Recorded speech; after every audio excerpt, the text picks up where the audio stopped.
There's no feeling more intense than starting over.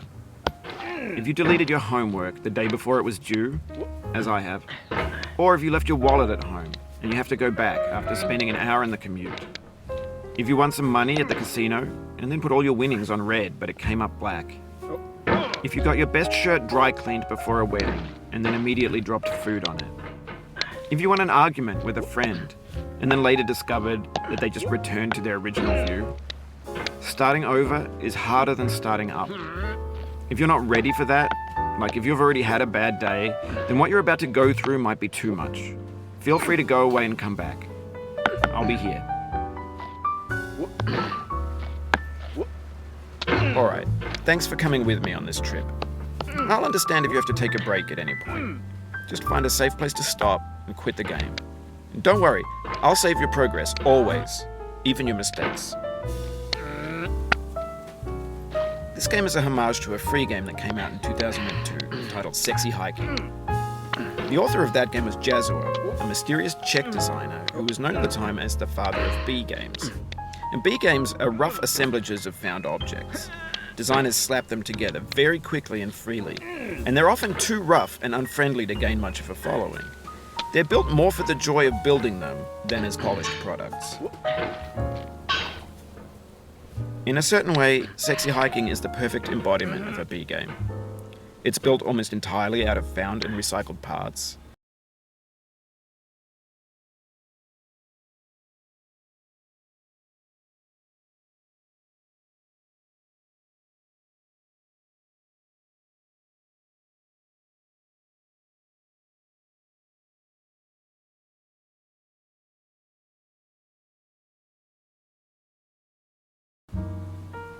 And it's one of the most unusual and unfriendly games of its time.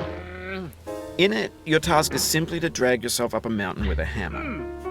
And that act of climbing, in the digital world or in real life, has certain essential properties that give the game its flavor. No amount of forward progress is guaranteed. Some cliffs are too sheer or too slippery. And the player is constantly, unremittingly in danger of falling and losing everything. Anyway, when you start Sexy Hiking, you're standing next to this dead tree that blocks the way to the entire rest of the game.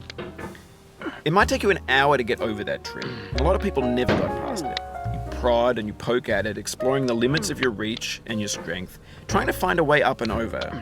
And there's a sense of truth in that lack of compromise. Most obstacles in video game worlds are fake. You can be completely confident in your ability to get through them once you have the correct method or the correct equipment or just by spending enough time. In that sense, every pixelated obstacle in Sexy Hiking is real. The obstacles in Sexy Hiking are unyielding, and that makes the game uniquely frustrating. But I'm not sure Jazzuo intended to make a frustrating game. The frustration is just essential to the act of climbing, and it's authentic to the process of building a game about climbing. A funny thing happened to me as I was building this mountain. I'd have an idea for a new obstacle, and I'd build it, test it, and it would usually turn out to be unreasonably hard. But I couldn't bring myself to make it easier.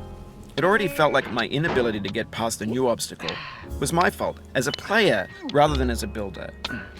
Imaginary mountains build themselves from our efforts to climb them, and it's our repeated attempts to reach the summit that turns those mountains into something real.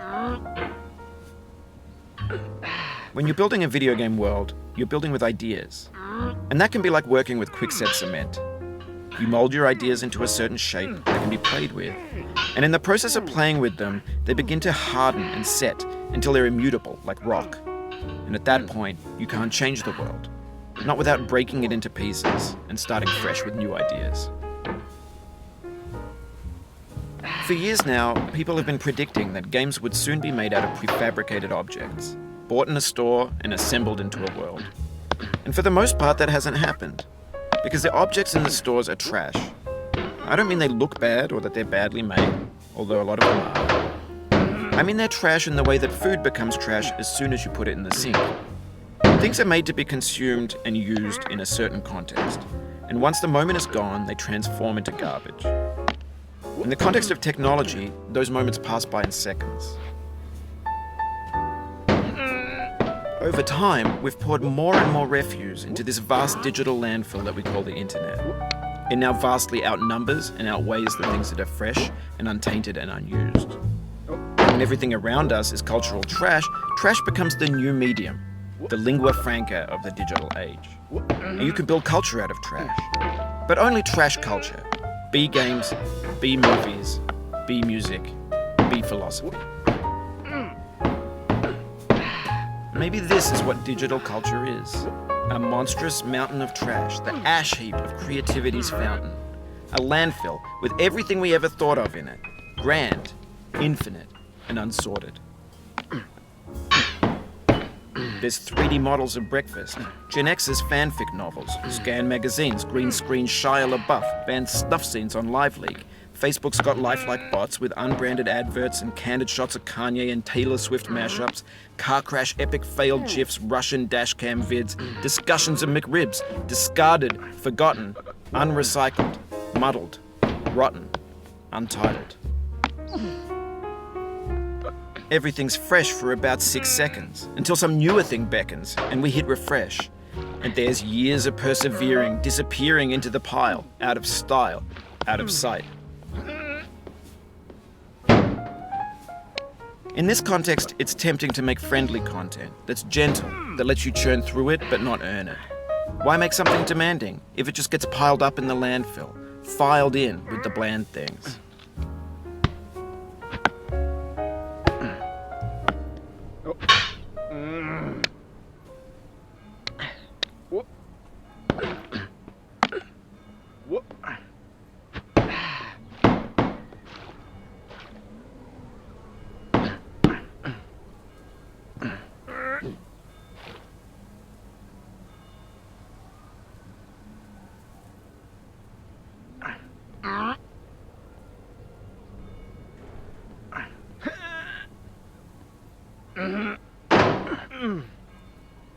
Oh, you just lost a lot of progress.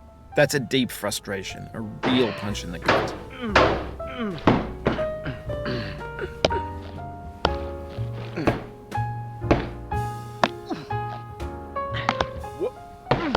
Oof, sorry about that.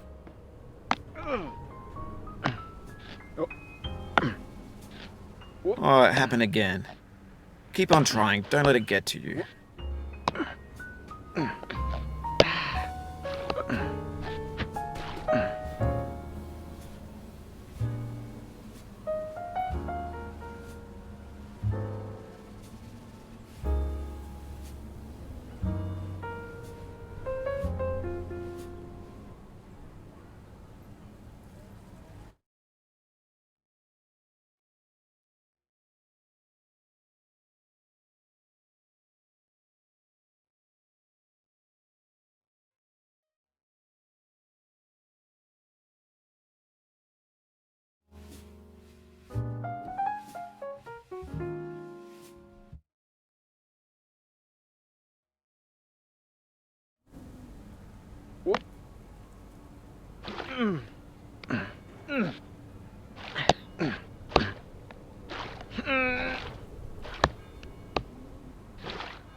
No.